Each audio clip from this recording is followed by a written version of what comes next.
प्रथमतः तर सर्वांना नमस्कार। आज खरं तर कोळंबकर साहेब पण आजारी आहेत आणि मी आजारी आहे। मी आजच हॉस्पिटलमधून आलो आणि घरी डॉक्टरांनी अजून 7 दिवस विश्रांतीचा सल्ला दिला आहे, परंतु मला पोलिसांकडून निरोप आला की कालिदास कोळंबकर फार नाराज आहेत। जनतेच्या प्रश्नावर नाराज होणारा एकमेव आमदार जर मी माझ्या लहानपणापासून जर कोण पाहिला असेल तर तो कालिदास कोळंबकर। धन्यवाद साहेब। आणि या तुमच्या प्रश्नाला मी आज पाहत नाहीये, तर जवळजवळ हा प्रश्न 4 वर्ष कोळंबकरांबरोबर मी सातत्याने त्यांच्या बरोबर आहे।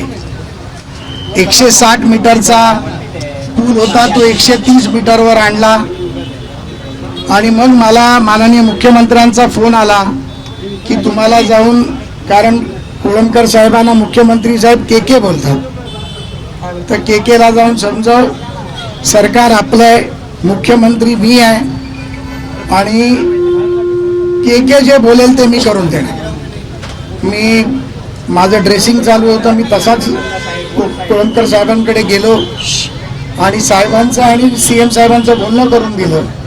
साहेबांनी सांगितलं की आंतरराष्ट्रीय प्रोजेक्ट आहे आणि आपण 2च बिल्डिंग आता बाधित करतो आहोत, तर त्या 2 बिल्डिंगची आपण व्यवस्था केली आहे, परंतु कोळंबकर साहेबांचा फारच हट्ट होता की त्या 2 बिल्डिंग तर होतील, पण माझ्या उरलेल्या 19 बिल्डिंगचं काय।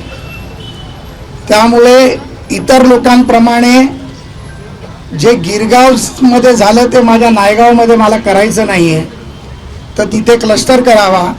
साहेबांनी तात्काळ सांगितलं की कोळंबकर साहेबांचं आणि माझं दोघांचं पत्र आम्ही उद्या सकाळी देतो आहोत। माझी फक्त तुम्हाला सगळ्यांना एकच विनंती आहे, माननीय देवेंद्र फडणवीस हा शब्दाचा पक्का माणूस आहे। मला थोडा बोलताना त्रास होतोय कारण औषधं खूप जोरात चालली आहेत। शब्दाचा पक्का माणूस आहे, त्यांनी शब्द दिला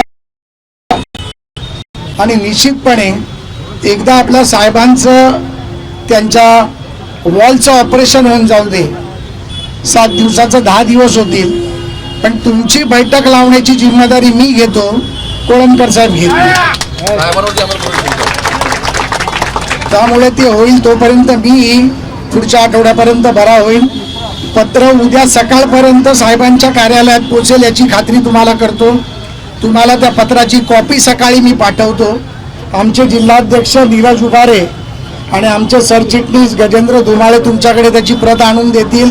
ती प्रत तुम्ही सगळ्यांकडे वाटा आणि लोकांना विश्वास द्या की एकमेव सरकार आहे महाराष्ट्रामध्ये जे भारतीय जनता पार्टी महायुतीचं सरकार आहे। देवेंद्रजी फडणवीस, एकनाथ शिंदे यांच्याकडनं आपल्या मराठी माणसावर अन्याय होणार नाही, हा माझा शब्द आहे। आणि हा क्लस्टरचा विषय साहेब म्हणाले 8 दिवसात आपण करू। माझा अनेक अनुभव साहेबांबरोबर आहे, म्हणून साहेबांनी विश्वासाने मला कोळंबकरांकडे पाठवलं। आपला साहेब जिथे राहतात त्या कोहिनूर स्प्रिंग मिल कंपाऊंडचा विषय असेल, काळा चौकीच्या अभ्युदयनगरचा विषय असेल, अनेक विषय आपण या माध्यमातून सोडवले। त्या प्रत्येक विषयात मी होतो। आपला विषय देखील निश्चितपणे आपण सोडवू। आपण सगळे कोळंबकरांवरती प्रचंड प्रेम करणारे लोक आहात आणि तुमच्या प्रेमासाठी आम्ही तब्येत बरी नसताना देखील इथे आलेलो आहोत। माझी विनंती आहे की जे साहेब म्हणतायत त्याच्यावर विश्वास करा। साहेब मला मुलासारखं मानतात, देवेंद्रजी साहेबांना वडिलांप्रमाणे मानतात, त्यामुळे त्यांचा शब्द पडायला देणार नाही, हा शब्द मी तुम्हाला देतो। माननीय आशिषजी देखील फोनवरनं आपल्याशी 2 शब्द संवाद साधणार आहेत। मी आशिषजींना देखील, आशिष शेलार आपले मंत्री आणि पालकमंत्री, त्यांना देखील मी फोन लावून देतो, ते देखील 2 मिनिटं तुमच्याशी फोनवर बोलतील।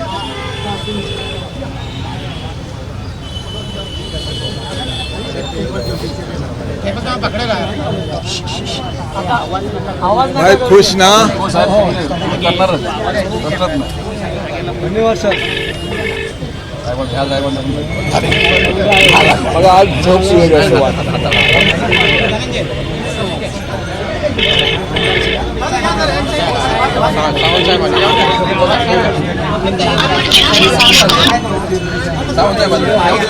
बाबा तुमच्या पाया पडू का मी?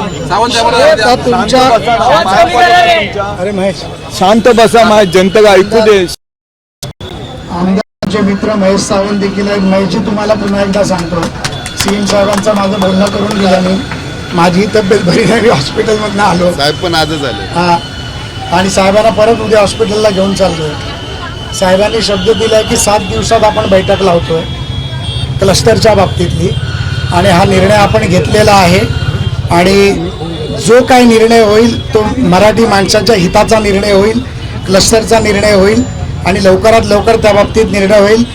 नीरज, तुम्ही पत्र घेताना एक महेशचं पण पत्र त्याच्याबरोबर घ्या, कोळंबकरांचं घ्या, आणि एकत्र बैठक आपण त्याच्यामध्ये नाही, मी काल फोन केलेला गुप्ता साहेबांना. ते म्हणाले की मंगळवारचा वेळ देतोय दुपारचा. नाही, मुख्यमंत्री स्वतः बैठक मुख्यमंत्री घेता मग अशी मुख्यमंत्री बैठक लावतायत. आता तुम्ही कोणाशी बोलू नका. आपण मुख्यमंत्री बैठक घेत आहेत. ह्यांचं ऑपरेशनचं झालं की 8व्या 9व्या दिवशी आपण बैठक घेऊन टाकू त्यांचं वॉल रिप्लेसमेंट.